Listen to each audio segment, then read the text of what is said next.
Good evening, I'm Nashika, and this is Chale News. Tonight, Wontumi is going to prison, but his palace, that's a whole different conversation. Ghana's CD keeps sliding, the mid-year budget is coming, and the DRC Ebola outbreak just hit a terrifying new record. 15 stories, let's get into it. Chairman Wontumi is headed to prison for Galamsey, and his Kumasi compound is all over social media right now. Sprawling, palace-like, stunning, honestly. But here's the problem. Ghana has no automatic asset recovery law. So that mansion? Completely untouched. Going to jail doesn't mean losing what you built with the proceeds. That gap in our laws is the real story here. Full breakdown on Chale.news. Accra is hosting the AU Extraordinary Health Summit today. Tanzania's President Samia Suluhu Hassan is leading the charge on ending preventable maternal and newborn deaths across the continent, a call that's long overdue. President Mahama is hosting. HIV, TB, and non-communicable diseases are also on the table. And on the Ebola front, this is urgent. The DRC outbreak is now spreading faster than any Ebola outbreak in recorded history. 37 people died in a single day last weekend. Total deaths, 930. Ghana has 0 confirmed cases, despite a false SABC report claiming otherwise. 0. Don't share that misinformation. 80 civil society organizations are drawing a line ahead of the AG's constitutional reform position paper, expected this week. Their demand, release the full Constitutional Review Committee report first. Without it, they say, there's no real public debate, just government talking at us on a once-in-a-generation issue. The Camilla El-Hassan case keeps reverberating. Parliament's minority is now calling for the outright repeal of Sections 207 and 208 of the Criminal Offences Act, the provisions that sent a TikToker to prison with hard labor for speech that, as Minority Leader Afenyo Markin put it, was merely embarrassing to people in power. That's criminal libel by another name. A U.S. immigration judge in Virginia has made a notable finding in the Ken Ofori-Atta matter. The OSP's own affidavit failed to produce convincing evidence that the former finance minister committed any crime or personally benefited from office. Judge David Gardy made that ruling on June 15th. The charges in Ghana remain active, but this isn't nothing. Speaker Bagbin has a message for MPs. The siren crackdown includes you. Any lawmaker wanting a siren or police escort now needs written approval from the Interior Minister.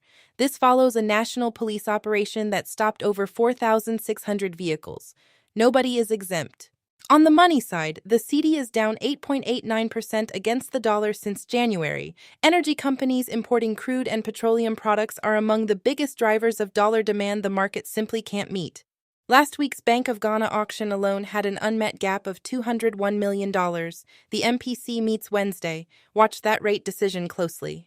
Finance Minister Ado Forson is about to present the 2026 Mid-Year Fiscal Policy Review.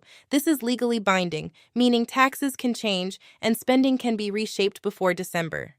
Ghana is still under an IMF program. Gulf tensions are pushing oil prices up. The stakes this year are particularly high. Full explainer on Chale.news. Ghana has scrapped minimum capital requirements for most foreign investors under the newly signed GIPC Act. Trading businesses still face a $500,000 cash threshold, but for nearly everyone else, that barrier is gone. GIPC CEO Simon Maggi says it directly addresses complaints investors have raised for years. TOR has received about 1 million barrels of Ghanaian crude. The vessel MT Apache docked at Tema. First delivery of this kind under Mahama's second term. Refining starts within days. The goal, reduce how much Ghana spends importing finished petroleum products. Concrete step.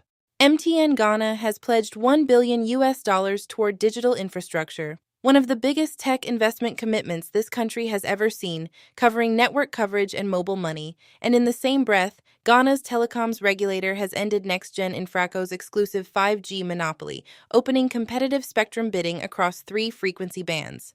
Applications close August 6th. Licenses worth a minimum of $230 million, shaping our digital landscape for the next 15 years. Chale, the digital space is moving.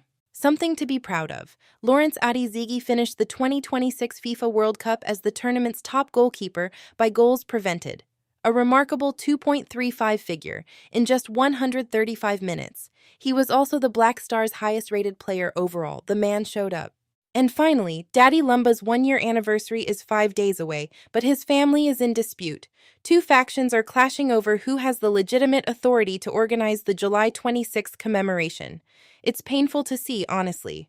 The man deserves better than this. That's your Monday evening from Chale News. Every story we covered tonight has more depth waiting for you at chale.news. Stay informed, stay sharp. Good night.